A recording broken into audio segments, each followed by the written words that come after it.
Ở cuối tập 18, sau khi đi tới Tu Ma Hải, Phương Lâm nhìn thấy đám hỏa thú đã không thể tấn công mình nữa thì chậm rãi rời đi. Nắm tay Lý Mộ Uyển, Phương Lâm cũng chẳng biết đã bay được bao lâu thì bất ngờ từ trên trời cao, một thanh cự kiếm khổng lồ đã phóng xuống. Thế vậy, Phương Lâm đã lập tức vọt lên đón đỡ thay Lý Mộ Uyển. Nhất thời, một vụ nổ đã liềm bạo phát, nữ nhân kia bị kình khí chấn bay ra xa. Chưa hết, ngay khi Lý Mộ Uyển lảo đảo, phi kiếm không biết từ đâu bay tới đã liền hướng về phía của nàng một lần nữa công kích. Thế vậy, Phương Lâm giật mình, ngay lập tức anh ấy liền tiến sát người nàng, sau đó đỡ lấy thân hình nhỏ nhắn kia, nhẹ nhàng tránh né. Để lại Lý Mộ Uyển, Phương Lâm liền phóng người đi. Thế nhưng, cô gái kia lại một lần nữa trở thành mục tiêu của đối thủ. Rất may, trong tình huống phi kiếm lao tới, Phương Lâm đã nhanh chóng lại gần và bế Lý Mộ Uyển thoát khỏi đạo công kích bất ngờ kia. Sau đó rất nhanh, Phương Lâm đã liền phóng ra xa, đến khi ổn định lại thân hình, thanh âm anh ấy lạnh bụng vang đi quát: "Đi ra đây!" Tiếng quát vừa dứt, ba cái bóng đen cao gầy liền xuất hiện từ trong sương mù, thanh âm đám người này vang lên nói: "Lam Can, nơi đây là phạm vi thế lực của Đấu Tà phái chúng ta, biết điều thì mau đem nữ tu phía sau ngươi lưu lại, nếu không..." Nghe vậy, Phương Lâm hừ lạnh, ánh mắt thoáng động, chỉ chớp mắt một cái, một tia điện màu đỏ thoáng xuất hiện, nhất thời nó liền khiến mắt của đám người kia rơi vào trạng thái vô thức, tất cả đều bị một kiếm xuyên qua cơ thể, thần thức tan biến và cứ thế bỏ mạng. Lý Mộ Uyển hoảng sợ, đây là lần đầu tiên nàng thấy Vương Lâm ra tay mà đã tàn khốc như thế, nhớ tới người nổi danh mà ca từng nhắc đến, nàng vội hỏi: "Sư huynh, huynh ở đại đội nào trong Hỏa Vân Minh?" "Đại đội thứ 10. Pháp thuật huynh vừa dùng có phải là tử chú thuật hay không? Người biết nó sao?" Nghe vậy, Lý Mộ Uyển không nói gì, trong mắt nàng lúc này chỉ tràn ngập sợ hãi. Nàng hiểu đây chính là người đã lấy mạng hàng trăm tu sĩ Tuyên Vũ Quốc. Còn Vương Lâm, mặc kệ nữ tử kia, anh ấy liền lấy ra phi kiếm, sau đó nhanh chóng dùng nó khoan vào vách núi tạo ra một cái hang động. Xong xuôi, Vương Lâm nhanh chóng bố trí trận pháp bao phủ lấy nơi này.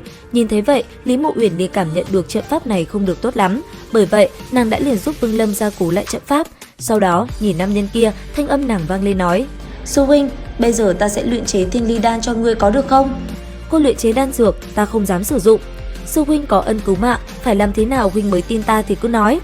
"Ta không muốn ép buộc, làm thế nào thì tùy cô, chỉ cần trước khi ta kết đan, cô có thể luyện chế đủ đan dược cho ta, đợi sau khi ta kết đan sẽ đưa cô rời khỏi Tu Ma Hải." Nghe vậy, Lý Mộ Uyển trầm ngâm một chút rồi gật đầu, tay phải nàng đập vào mi tâm, một giọt tinh huyết bản mệnh liền bay về phía Vương Lâm. Nhận lấy bản mệnh tinh huyết xong, Vương Lâm liền đưa cho nàng một túi trữ vật rồi nói: "Tất cả tài liệu đều ở đây, cô xem có thứ nào cần dùng không?" Dứt lời, Phương Lâm liền đưa toàn bộ cho Lý Mộ Uyển xem qua một lượt, thanh âm nàng vui mừng nói: "Sư huynh, mấy thứ này rất tốt, với chỗ tài liệu này, ta có thể luyện chế rất nhiều loại đan dược, sinh ma huyết đằng, nó có thể luyện chế Thiên Ly đan.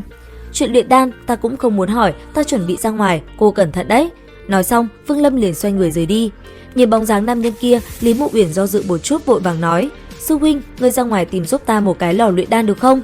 Nghe vậy, Phương Lâm không nói gì, rất nhanh đã đi ra ngoài sơn cốc, sau đó nhìn ngắm nơi này một lượt, thanh âm lạnh lùng bất chợt vang lên nói: "Đồng Hóa Nguyên, ta sẽ nhanh chóng kết đan, chờ đến ngày ta kết đan, nhất định sẽ trở về Triệu Quốc, huyết tẩy đằng gia thành của ngươi." Dứt lời, Phương Lâm liền phóng người về phía trước. Đang đi, anh ấy bất chợt gặp hai tên đang đuổi nhau, tốc độ của bọn họ cực nhanh. Quan sát một hồi, khi thấy một tên bỏ mạng, Phương Lâm liền đi ra. Thấy thế, cái tên có tu vi mới chỉ là ngưng khí kỳ, liền bỏ mặt nạ bước lại gần anh ấy. Sau đó, hắn ta liền dùng chiếc tẩu trong tay thu lấy độc tố. Thấy vậy, Phương Lâm liền đoạt lấy chiếc tẩu trong tay tên kia. Sau đó, anh ấy liền tra hỏi tên kia về thông tin ở tại nơi này. Hỏi xong, anh ấy thẳng tay tiễn tên kia về với cát bụi.